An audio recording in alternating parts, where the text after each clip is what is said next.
बच्चों नमस्कार। आप सभी का मेरे YouTube चैनल पर स्वागत है। आज मैं क्लास 10th मैथ NCERT की एक्सरसाइज 5.2 का क्वेश्चन नंबर 13 आपके सामने प्रस्तुत करने जा रहा हूं। बच्चों प्रत्येक क्वेश्चन को बहुत ही ध्यानपूर्वक देखना।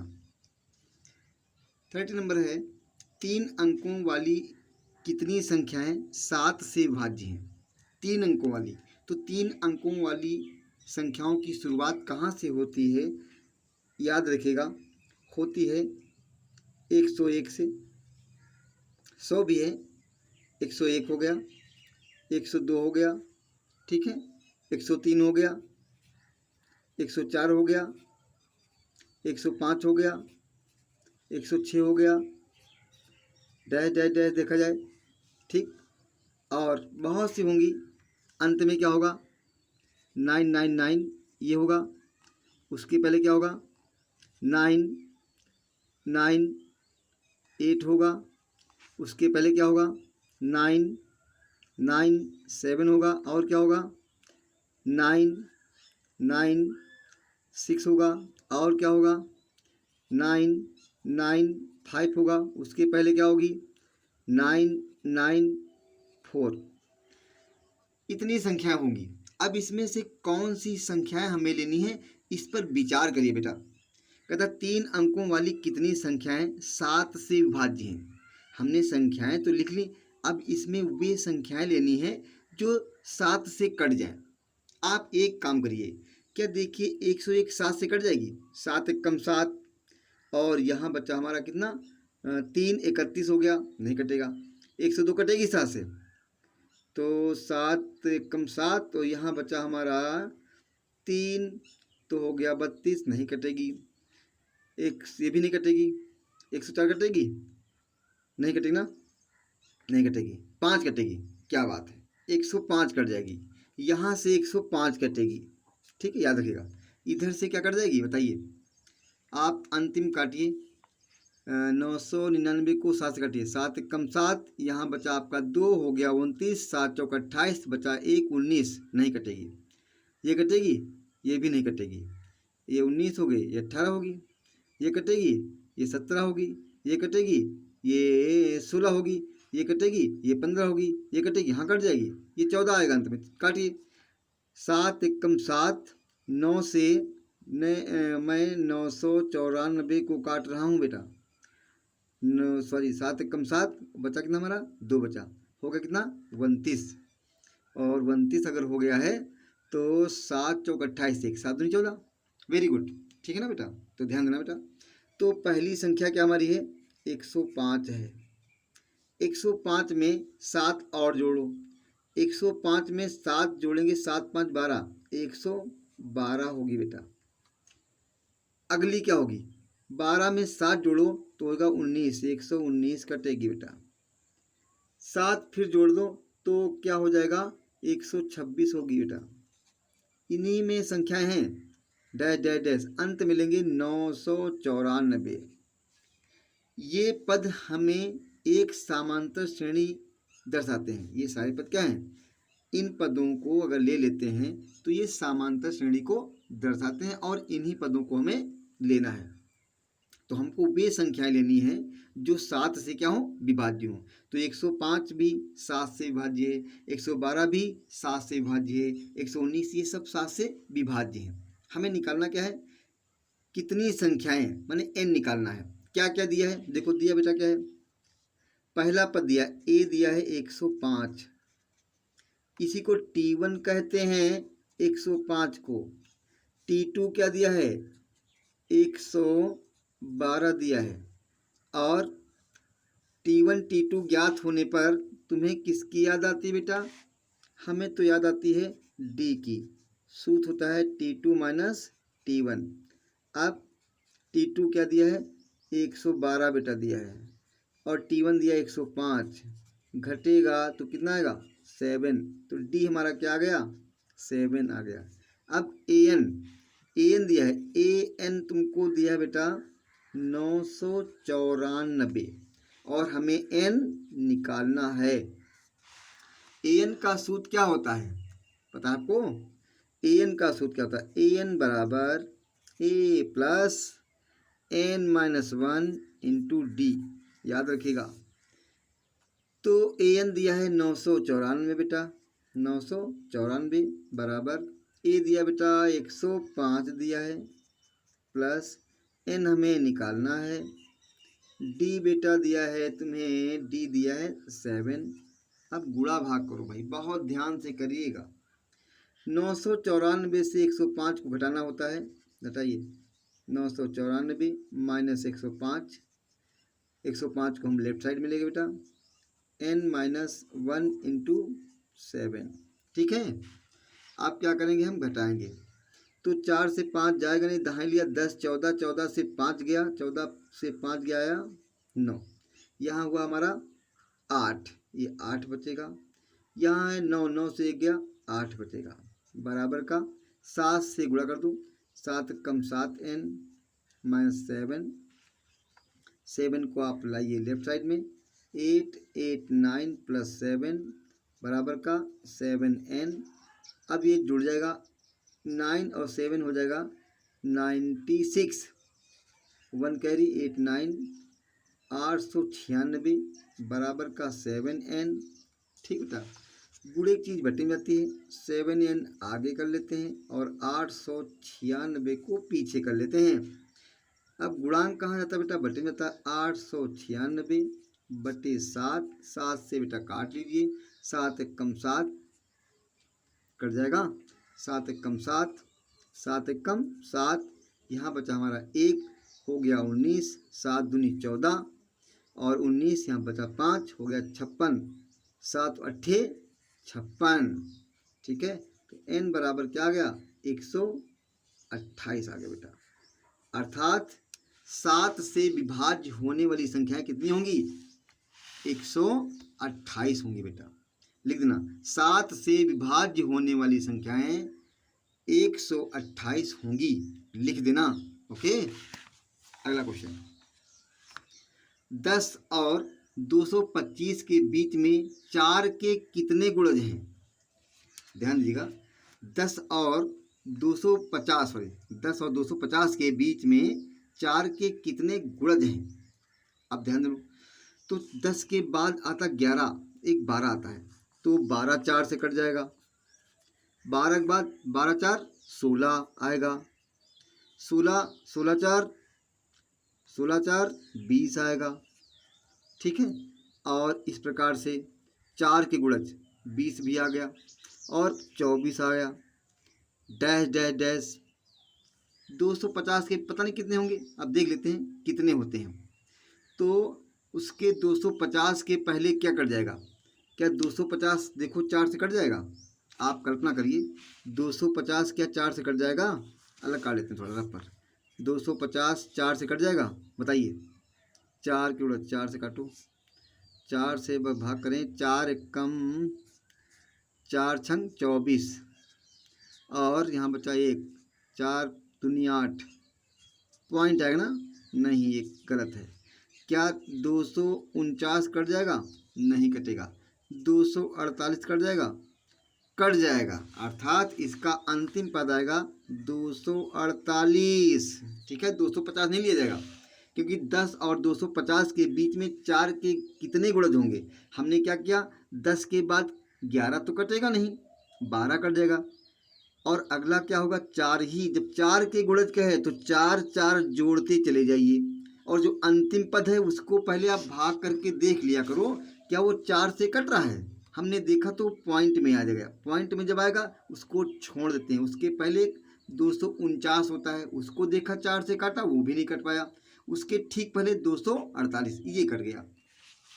तो ये हमारी बन गई क्या, ये सारे पद मिल करके एक समांतर श्रेणी का निर्माण करते हैं, ठीक है बेटा। अब हमें निकाल लेंगे कि कितने पद हैं। दिया क्या है, पहला पद क्या दिया है, ए बराबर 12 दे बेटा। T1 क्या दिया, T1 भी आपको 12 दिया है। T2 क्या दिया, T2 आपको 16 दिया है। T1 T2 ज्ञात होने पर D निकाल लेते हैं। D बराबर क्या होता है, T2 माइनस T1 बेटा। T2 दिया है 16, T1 दिया है 12, D बराबर 16 से 12 गया 4 आया। अब हमें क्या दिया है, अंतिम पद, इसको हम एल भी कहते हैं, इसको ए एन भी कहते हैं। तो ए एन कितना दिया हमारा 248 बेटा दिया है। अब निकालना क्या है, एन निकालना है, कितने गुणांक हैं। तो गुणांक में कितने की जब बात करता है तो एन की याद आनी चाहिए। तो एन का सूत्र बेटा क्या होता है, एन बराबर होता है A plus N minus 1 into D. ठीक बेटा, एन दिया है 248 बराबर ए दिया है आपको 12 प्लस एन दिया है बेटा, एन निकालना है N minus 1 into D. D क्या दिया है, डी दिया बेटा 4 दिया है। अब 12 को लेफ्ट साइड में लाइए, 2 4 8 माइनस 12 इक्वल टू गुणा कर दो 4n माइनस 4। जो 248 से 12 घट जाएगा बेटा, तो 8 से 2 गया 6 आया, 4 से 1 गया 3 हुआ, 236 बराबर का 4n माइनस 4। इस 4 को आप लेफ्ट साइड में ले आइए, 236 प्लस का 4 बराबर 4n। इसको अब जोड़ते हैं तो 36 240 हो गया बेटा 4n। अब ये बटे आएगा, अर्थात 4n बराबर, आगे पीछे कर लेते हैं, 4n आगे आ गया 240 पीछे चला गया, तो n बराबर 240 बटे 4, 4 कम 4, 4 छंग 24, कितना आया, n बराबर 60 आया बेटा। तो कितने गुणांक होंगे, 60 गुणांक होंगे। लिख देना आंसर में 10 और 250 के बीच में 4 के 60 गुणज होंगे। कितने गुणज होंगे, 60 गुणज होंगे। आप लोग बेटा लिख देना हिंदी में, ताकि एग्जाम में कायदे समझ जाएगा। यहाँ लिख देना 10 और 250 के बीच में 4 के 60 गुणज होंगे। इस प्रकार से लिख दोगे तो और अच्छा इंप्रेशन पड़ जाता है। क्वेश्चन नंबर बेटा देखते हैं आपका 15 नंबर, कहता है एन के किस मान के लिए दोनों समांतर श्रेणियां 63 65 67 डैश डैश डैश और 3,10,17 के nवें पद बराबर होंगे। n के किस मान के लिए दोनों समांतर श्रेणियां, तो पहली समांतर श्रेणी का nवां पद निकालो, दूसरी समांतर श्रेणी का nवां पद निकालो और दोनों को आपस में बराबर रख दो, हो गया आंसर। ठीक है, तो पहली श्रेणी के लिए लिखना, पहली श्रेणी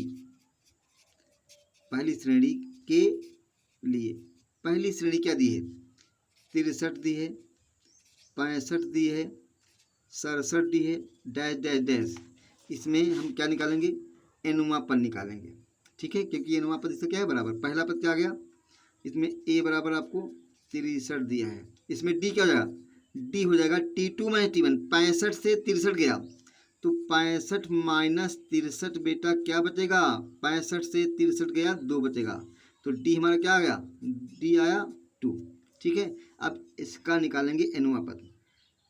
nवां पद क्या होता है, nवां पद अर्थात n होता है a plus n minus 1 into D.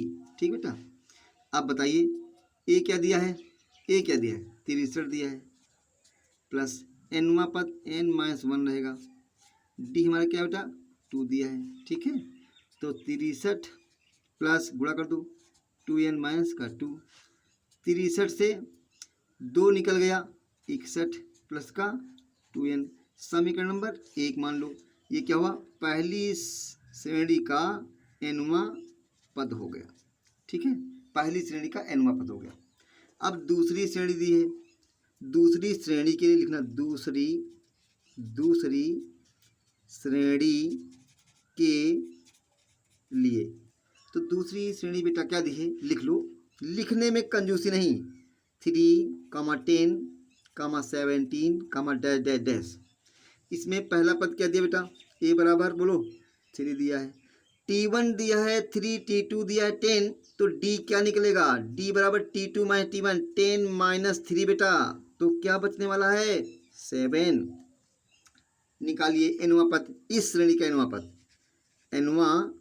पद an निकालते हैं, nवां पद क्या होता है a plus n minus 1 into D. अच्छा, a क्या दिया बेटा 3 दिया है, n निकालना है, डी क्या दिया है 7 दिया बेटा, तो 3 प्लस 7 का मल्टीप्लाई 7n माइनस का 7 7 से 3 निकल गया तो माइनस का 4, ये भी क्या आ गया एनवा पद आया। ये समीकरण नंबर 2 बन गया।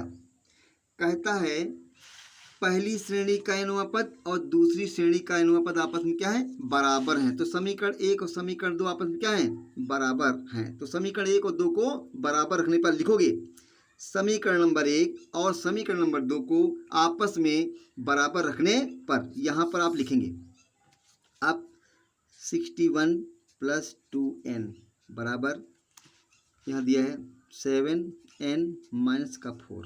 ठीक है, अब क्या करेंगे, अब क्या करेंगे, अब देखिए 7n है, इसको आप ले आइए लेफ्ट साइड में, तो 2n है माइनस का 7n, ये 61 माइनस का 4 है, 61 को आप लाइए राइट साइड में तो हो जाएगा माइनस का 61 बेटा।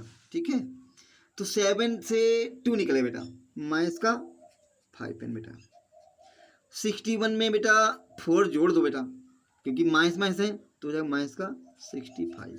ठीक बेटा, माइनस माइनस क्या हो जाएगा बेटा कैंसिल, तो n बराबर 65 अपान 5, 5 1 जा 5, 5 1 जा 5 3 जा कितना आया बोलो 13 आ गया बेटा। n बराबर 13 क्या हो गया, n के किस मान के लिए दोनों समांतर श्रेणियां nवें पद बराबर होंगे, मतलब ये कहता है ना, अर्थात 13वें पद के लिए दोनों श्रेणी के 13वें पद आपस में क्या होंगे बराबर होंगे। ठीक है, n बराबर 13 के लिखोगे, n बराबर 13 के लिए दोनों श्रेणियों के मान आपस में समान होंगे या बराबर होंगे, ऐसा आप लिखोगे। क्वेश्चन नंबर बेटा अब देखते हैं 16 नंबर। देखिए बहुत बढ़िया क्वेश्चन है, बहुत बढ़िया क्वेश्चन है, बहुत इंपॉर्टेंट भी क्वेश्चन है। वह समांतर श्रेणी ज्ञात कीजिए जिसका तीसरा पद 16 है और सातवां पद पांचवें पद से 12 अधिक है। बहुत बढ़िया क्वेश्चन है।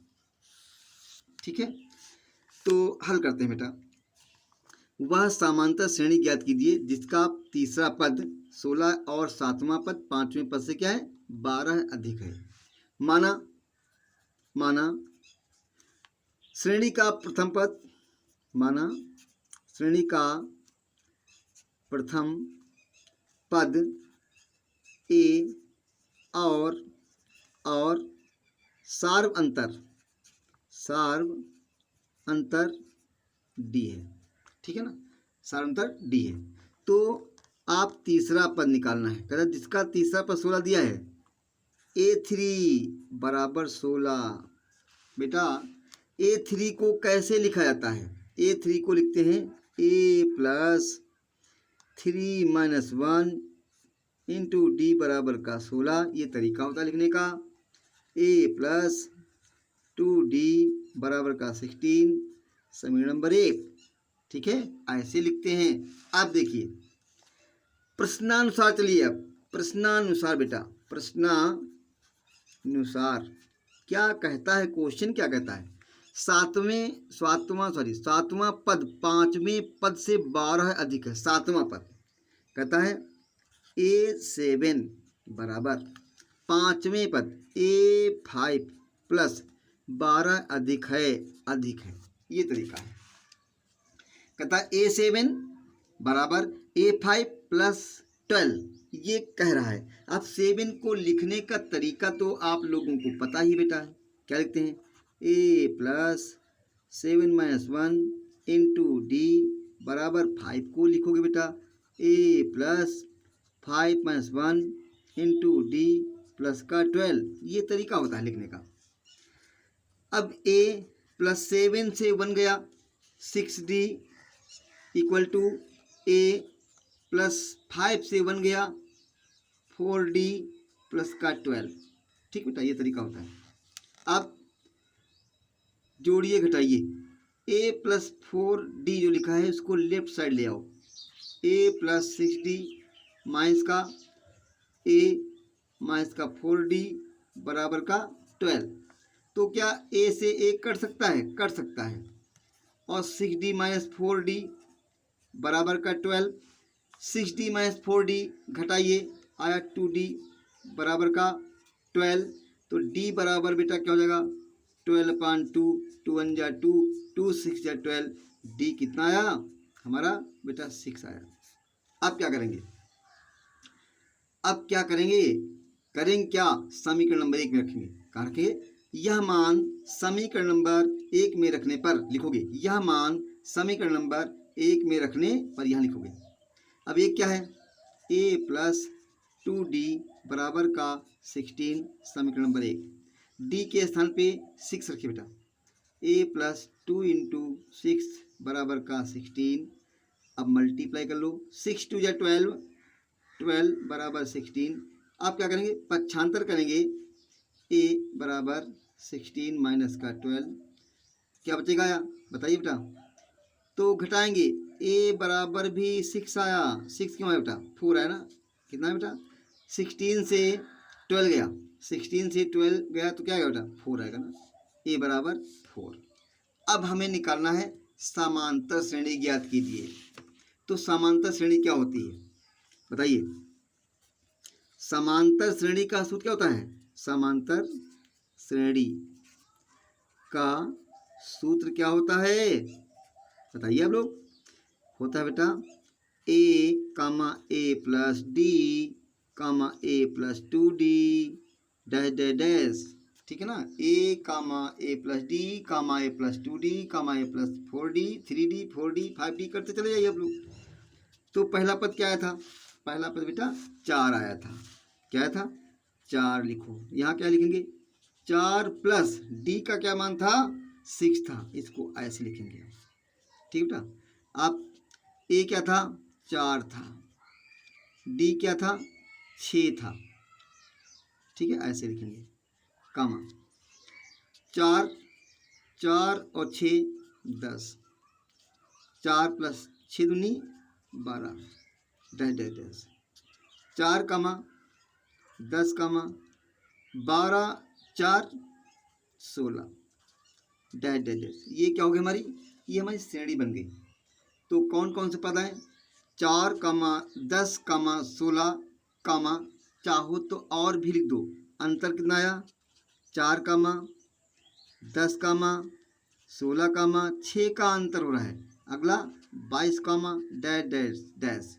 ये क्या है? हमारी समांतर श्रेणी होगी, ठीक है। तो 4 10 16 22 डैश डैश, ये क्या है? हमारी समांतर श्रेणी होगी बेटा। अगला क्वेश्चन देखते हैं क्या दिया है। बहुत बढ़िया क्वेश्चन दिया है अगला भी। समांतर श्रेणी 3 कामा 8 कामा 13 कामा डैश डैश डैश 253 में अंतिम पद से 20वां पद ज्ञात कीजिए। अंतिम पद से 20वां पद ज्ञात कीजिए। जब अंतिम पद दिया होता बेटा, इसका सूत्र हम लिखाते हैं अंतिम पद से। जब कभी निकालना हो तो लिखोगे अंतिम पद से आरवां पद होता है L minus R minus 1 into D. ये सूत्र आप लोग नोट कर लो, बहुत आसानी से निकलेगा। अंतिम पद से आरवां पद L माइनस ब्रैकेट में R माइनस 1 इंटू डी। श्रेणी में देखो क्या दिया है? श्रेणी क्या दी है? दिया है ए में क्या दिया है? ए की तो जरूरत ही नहीं है, इसमें ए की जरूरत नहीं पड़ती है। अंतिम पद क्या है? एल बराबर, एल दिया हमारा 253। आर निकालना है, आर दिया हमारा 20वां पद निकालना है। और डी क्या दिया है? तो डी तो आप जानते हो, T2 से T1, 8 से 3 जाएगा। T2 माइनस T1 होता ना, 8 माइनस 3, तो भैया क्या आएगा? 5 आ गया, ठीक है। अब अंत से 20वां पद लिखोगे। अंत से तो अंत से 20वां पद होगा L minus 20 minus 1 into D कितना दिया है 5 रख देंगे इसमें इस सूत्र में। L दिया है 253 माइनस 20 से 1 गया बेटा 19 गुणे 5 19 पंजे 95 कितना होता है 5 9 45 का 5 हासिल है 4 5 5 5 4 9 19 पंजे 95 होता है बेटा। कटाइए 253 से 95 चला गया तो 5 दहाई लिया 10 13 13 13 से 5 गया 8 और यहाँ पर 4 दहाई लिया 10 14 हो गया 14 से 9 गया 5 और यहाँ हमारा बचेगा बेटा 158 कितना आया 158 आया बेटा। आप एनसीईआरटी से अपने आंसर भी नोट करना देख लेना बेटा कायदे से। तो क्या कहोगे इस श्रेणी में अंतिम पद से, यहाँ पर आप हिंदी में लिख देना बेटा, इस श्रेणी में अंतिम पद से 20वां पद 198 होगा। ये तरीका होता है लिखने का। अब बेटा क्वेश्चन नंबर देखते हैं 18 देखते हैं 18 क्या है बढ़िया क्वेश्चन है। किसी समांतर श्रेणी के चौथे और 8वें पदों का योग 24 है तथा छठे और 10वें पदों का योग 44 है। इस समांतर श्रेणी के प्रथम 3 पद ज्ञात कीजिए। भाई क्वेश्चन तो बहुत अच्छा है। किसी समांतर श्रेणी के चौथे और 8वें पदों का योग 24 है, छठे और 10वें पदों का योग कितना है बेटा 44 है। इस समांतर श्रेणी के प्रथम 3 पद ज्ञात कीजिए। 3 ही पद निकालना बेटा। चलते हैं तो माना समांतर श्रेणी का प्रथम पद ए और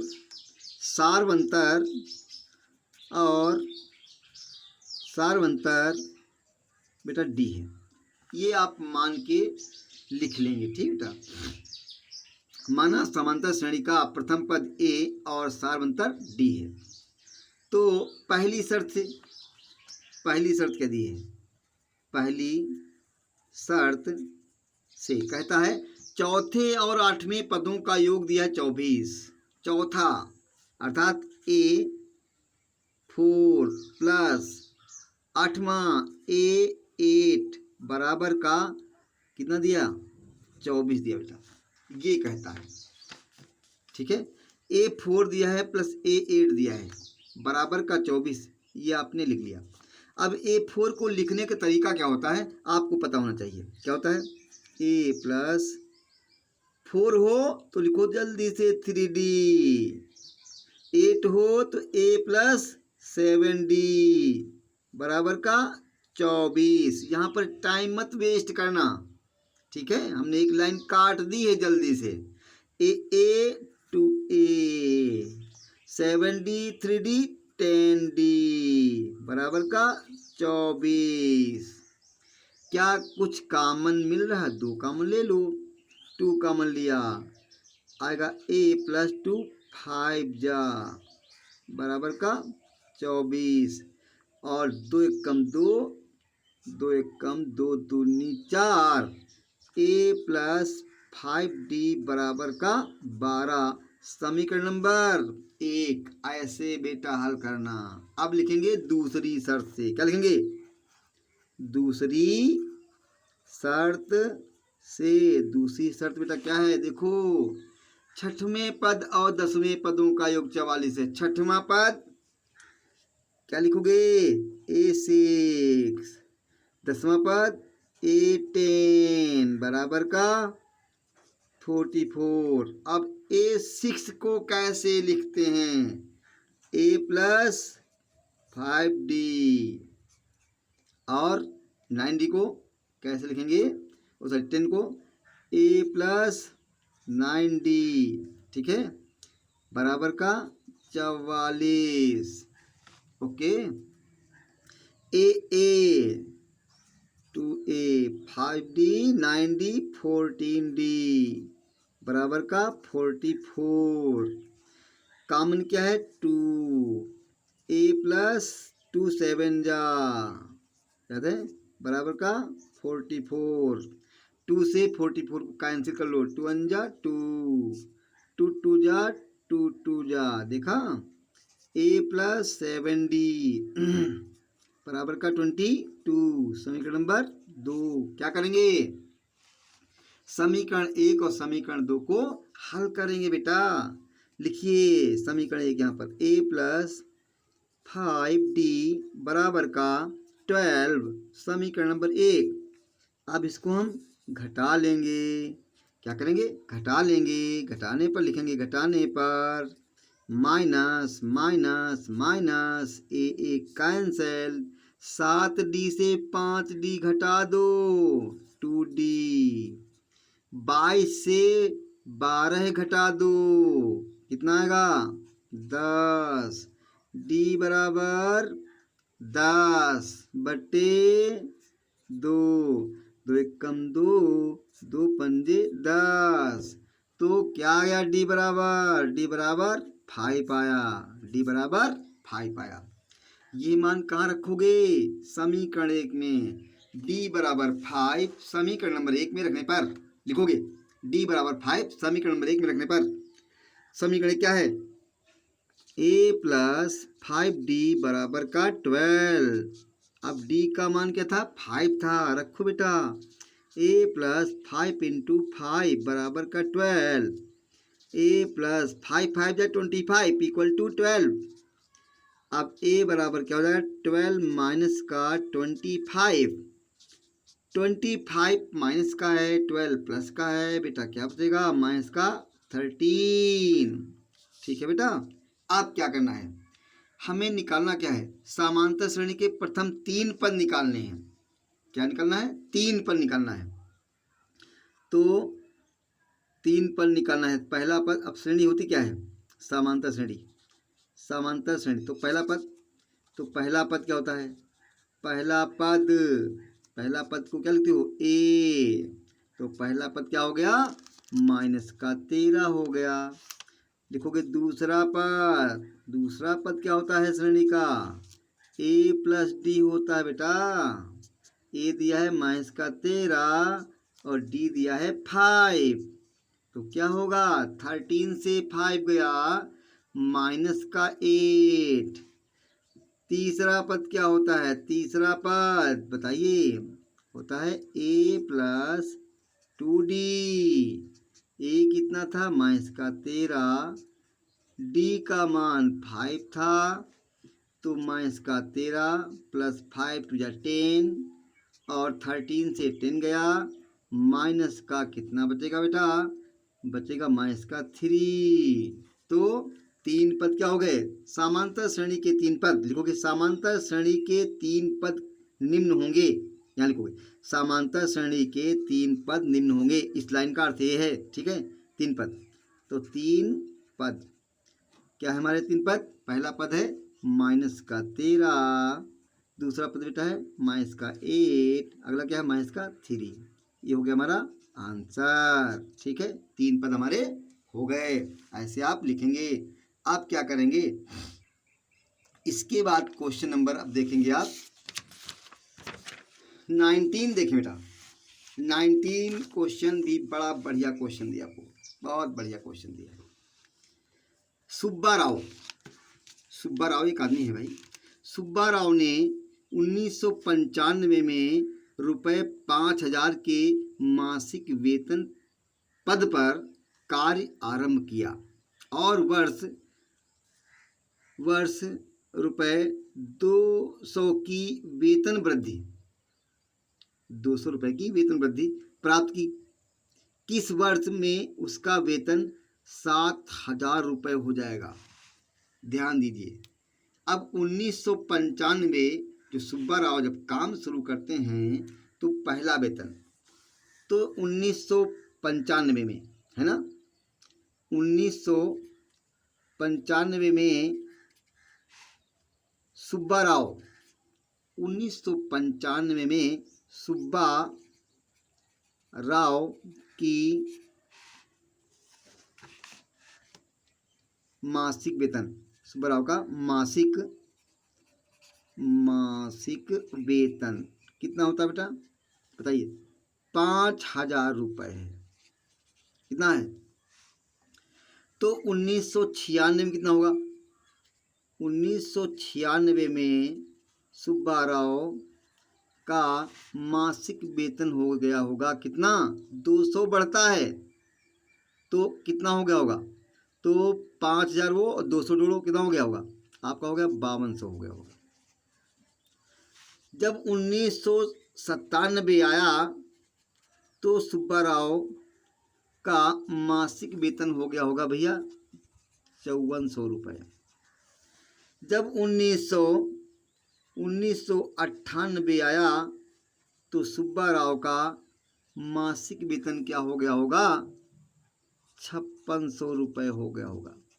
ठीक है, इस प्रकार से मासिक वेतन क्या होगा? मासिक वेतन इस प्रकार से तो लिखोगे इस प्रकार मासिक वेतन, इस प्रकार मासिक वेतन क्या हो गया? 5,000 पहले प्राप्त हुआ, फिर 5200 आया, फिर 5400 आया और फिर 5600 आया। ठीक इस प्रकार से अंत में कहता है कितना प्राप्त होता है? अंत में 7,000 प्राप्त होता है। ध्यान दीजिएगा, पहले 5,000, फिर 5200, फिर 5400, फिर 5600 डैश डैश डैश, अंत में कितना प्राप्त होता है? उसका अंतिम वेतन कितना हो जाता है? 7,000 रुपये हो जाता है। तो किस वर्ष में? उसने कहा है किस वर्ष में, कितने वर्ष में, कितने वर्ष में इसका हो जाता है? चलते हैं निकालते हैं बेटा। तो इसमें दिया क्या है देखा जाए, इसमें 200 की वृद्धि नजर आ रही है। 200 200 अर्थात ये समांतर श्रेणी का निर्माण करते हैं। ये सारे पद मिल करके एक समांतर श्रेणी का निर्माण करते हैं। तो हम समांतर श्रेणी के सूत्र से इसको हल कर सकते हैं, याद रखिएगा। तो ए क्या दिया है? ए बराबर दिया बेटा 5,000। अब इसमें डी क्या दिया है? डी होता है T2 माइनस T1। T2 ये है, T1 ये है। तो 5200 माइनस का 5,000, तो डी बराबर आएगा 200 भैया। अब निकालना क्या है? एन क्या दिया है बताइए आप लोग? एन क्या दिया? एन अंतिम पद होता है 7,000। निकालना क्या है? हमें वर्ष निकालने हैं, एन निकालना है। एन का सूत्र क्या होता है? एन का सूत्र बताइए। एन का सूत्र होता है आपका A plus N minus 1 into D बराबर का 7,000। ए दिया है 5,000 रखो, एन तो निकालना है बेटा, डी बेटा दिया है आपको 200 बराबर का 7,000। ठीक है, तो ये 5,000 आप ऐसे ही रखिएगा, प्लस 200 का मल्टीप्लाई कर दो तो हो जाए 200 एन माइनस का 200 बराबर का 7,000। अब क्या करेंगे? 200 एन लिखो और 5,000 से 200 घटा दो तो बचेगा 4,800 बराबर का 7,000। अब 200 एन हमारा लिखा है 7,000 माइनस का 4,800 बेटा। ठीक है, अब घटाइए कितना बचेगा? 200 एन बराबर का 0 0 बचा, दाएँ 10 से 8 गया 2 और यहाँ बचा 6 से 4 गया 2, 2200। कितना बचा बेटा? 2200।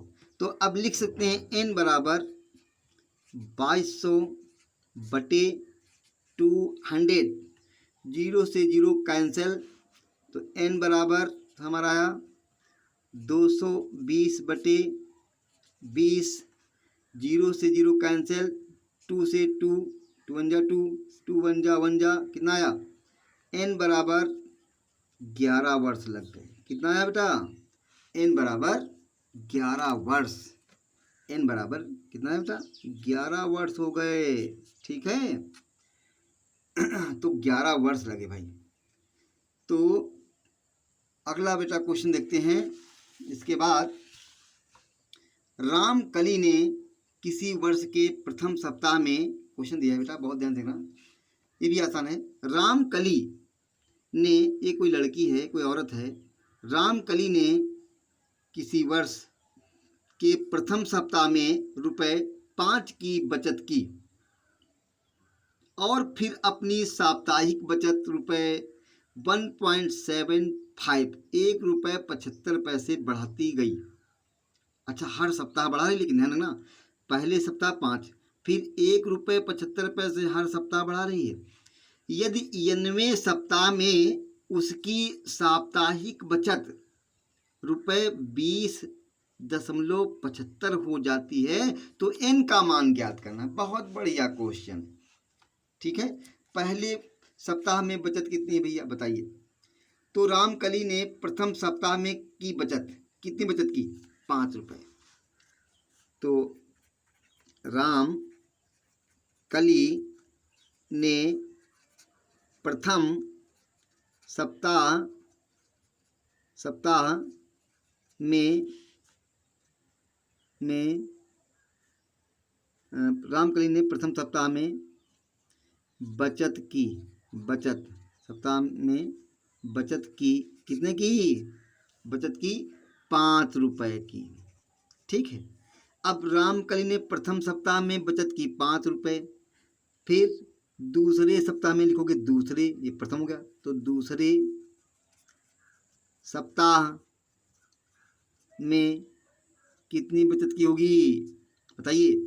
₹5 तो वो थे ही थे, और प्लस 1.75, अर्थात हो गया 5 1 6.75, इतना हो गया। ये हो गया दूसरे सप्ताह का। अब तीसरे सप्ताह में कितना भैया किया उसने? फिर लिखो, तीसरे सप्ताह में बचत की, कितना किया? 6.75 था ही था, उसमें 1.75 और जोड़ दो, जोड़ो भैया, जोड़ो 5 5 10 का 0 और हासिल आया 1, 7 7 14, 1 15 का 5, हासिल आया 1, 6 7 1 8, ₹8.50 हो गई। ठीक है, तो इन सभी को अगर क्रम से रखा जाए, इसको इन सभी पदों को क्रम से रखा जाए तो एक समांतर श्रेणी बनती है। क्लियर रहेगा? अगर इन सभी पदों को हम बराबर रखें तो ये क्या बन जाएगी? एक समांतर श्रेणी का रूप ले लेते हैं। तो सभी पदों को एक साथ रखिए, सभी पदों को एक साथ रखने पर 5, फिर अगला आया 6.75, अगला आया 8.50, डैश डैश डैश, अंत में कहता है बचत कितनी है? टोटल बचत। अंत में जो ऐसा सप्ताह जिस सप्ताह में ₹20.75, इसको अंतिम पद कहेंगे, श्रेणी का अंतिम पद कहेंगे। अब इसमें देखा जाए, ए दिया है, ये T1 दिया है, ये T2 दिया है, ये AN दिया है, इसको क्या कहेंगे? AN दिया है बेटा। ठीक है, याद रखिएगा। तो ए क्या दिया है? ए बेटा क्या दिया हमें बताइए? ए बराबर 5 दिया है। T2 निकालिए, सॉरी डी निकालिए, डी होता है T2 माइनस T1, 6.75 माइनस 5 घटा देंगे तो क्या बचेगा? 1.75 ही बचेगा। इसमें एन क्या दिया है बताइए? एन दिया हमारा 20.75 और एन निकालना है, एन हमें निकालना है। ध्यान देना, क्या सूत्र होता है बताइए? सूत्र क्या होता है एन वाला? एन बराबर होता है A plus N minus 1 into D. N दिया है 20.75 बराबर ए दिया है 5 प्लस n हमें निकालना है n-1 और d दिया है 1.75। ठीक है बेटा, चलिए गुणा करें बेटा। 5 को लाइए लेफ्ट साइड में, तो 20.75 माइनस का 5 बराबर का n-1 इंटू 1.75।